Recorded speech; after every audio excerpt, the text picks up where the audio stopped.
আসসালামু আলাইকুম। শেখ হাসিনার সময় ৩টি নির্বাচনের মধ্যে আমি সবসময় বলি ২০১৮ নির্বাচন ছিল সবচেয়ে জঘন্যতম, একেবারে নিকৃষ্ট মানের একটি নির্বাচন। কেন বলছি?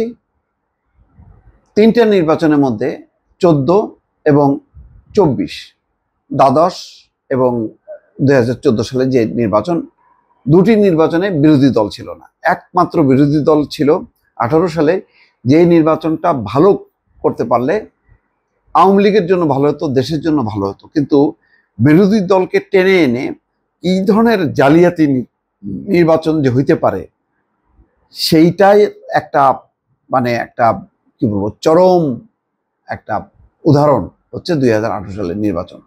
যেই নির্বাচনের দিনের ভোটের যে রাতে নিয়ে আসতে পারে, তার অন্যতম কারিগরদের মধ্যে একজন KM নুরুল হুদা।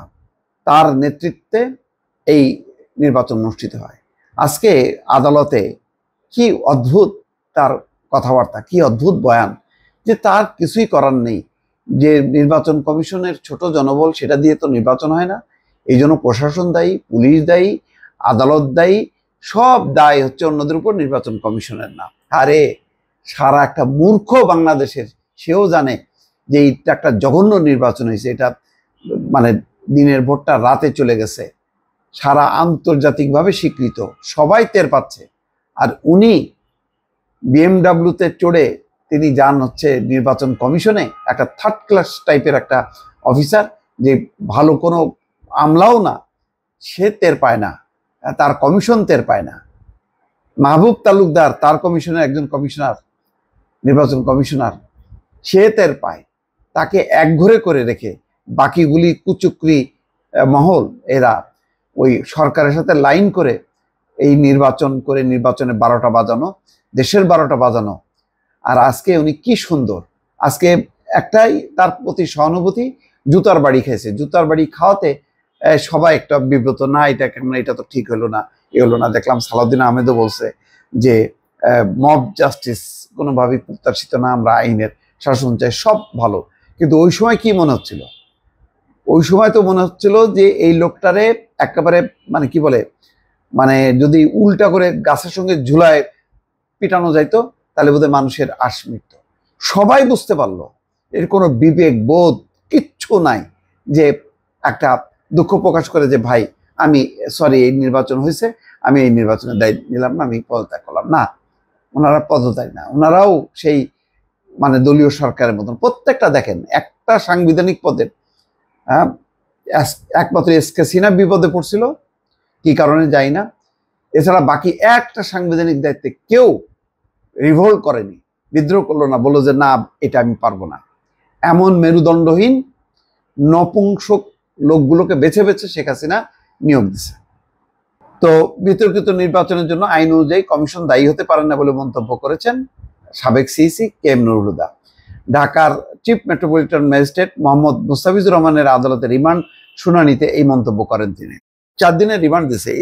এগুলিতে কি করে, এগুলির একটা বিশেষ আদালত করে এগুলির একটা পানিশমেন্ট, আজীবন কারাগারে থাকবে। কারাগারে এদেরকে দিয়ে ওই যে কারাগারের অভ্যন্তরে কিছু ভোটের করতে হবে, সেই ভোটগুলো সুষ্ঠু করতে পারে কিনা ওইটার একটা পরীক্ষা নিতে হবে সারাক্ষণ এদেরকে দিয়ে।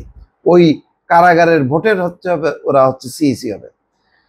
এর আগে রিমান্ড শুনানির এক পর্যায়ে বিচারক সাবেক প্রধান বিচারপতি ইলেকশন কমিশনকে প্রশ্ন করেন, আপনি শপথ ভঙ্গ করেছেন কিনা? জবাবে তিনি বলেন, না, শপথ ভঙ্গ করিনি। এ সময় তিনি বলেন, 5 জন লোক নিয়ে নির্বাচন কমিশন গঠিত হয়, 16 লাখ জনবল নিয়ে নির্বাচন পরিচালনা করা হয়, ঢাকায় বসে প্রত্যন্ত অঞ্চলের নির্বাচন দেখার সুযোগ নেই। তখন বিচারক বলেন, আপনি তো শপথ নিয়েছেন ফেয়ার ইলেকশন দিবেন, ভোটের অনিয়মের কারণে আপনি কি ব্যবস্থা নিয়েছেন? তখন তিনি বলেন, রিটার্নিং অফিসার ফলাফল ঘোষণা করেন, হাইকোর্ট নির্বাচন বন্ধ করতে পারে, নির্বাচন কমিশন কিছুই করতে পারে না, নির্বাচন বিতর্কিত হলেও কমিশন দায়ী হতে পারে না। কি সুন্দর ফুটফুটে বয়ান। এই মামলার শুনানি শেষে CEC-কে 4 দিনের রিমান্ডের আদেশ দেয় আদালত। আওয়ামী লীগ আমলে অনুষ্ঠিত 3টি জাতীয় নির্বাচনে অনিয়ম কারচুপির অভিযোগে সাবেক প্রধানমন্ত্রী শেখ হাসিনা এবং সাবেক 3 প্রধান নির্বাচন কমিশনারকে আসামি করে মামলা করে বিএনপি। মামলায় মোট 24 জনকে আসামি করা হয়। দেখেন, সব দায়িত্ব করে দিয়ে শুধু বলে নাই যে আসলে আমরা কি করবো, এটা তো শেখ হাসিনা আমাদেরকে দিয়ে করাইছে, এইটুকু শুধু বলে নেই। আর হাবিবুল আওয়াল আর ওই যে রকিবউদ্দিন, এটা তো মোটা দাগের আমলা। এখন তাদেরকে রক্ষা করার জন্য সরকারের অভ্যন্তরে অনেক আমলা আছে, তারা এখন নিশ্চয়ই তৎপর। আর এটা একটু গর্ধব টাইপের ছিল, এরে দিছে ভাষায়, আবার জুতা টুতা খেয়ে আবার মানুষের এখন সহানুভূতি অর্জন করে মোটামুটি অনেকে বলতেছে না ঠিক আছে তার বিচার হোক বা হোক, কিন্তু এটা জুতা মারাটা ছি, এটা কেমন কাজ হলো। এটা আমিও ব্যক্তিগতভাবে সমর্থন করি না। কিন্তু দেখেন, মানে এই ধরনের মব ভায়োলেন্স অবশ্যই গ্রহণযোগ্য না, কিন্তু যে কাজটা করছে এটা কি শাস্তি হবে? এরকম জুতো পিটা মারার কি আইনগতভাবে বিচার করে কোনো শাস্তি আছে যে না ওরে মানে প্রতি মাসে একবার করে জুতা মারা হবে? এরকম কোনো কি বিচার আছে কিনা আমি জানি না, এরকম কোনো শাস্তির বিধান আছে কিনা। যদি হয় আইনগতভাবে সেরকম একটা করা হোক। দর্শক ভালো থাকবেন, আল্লাহ হাফেজ।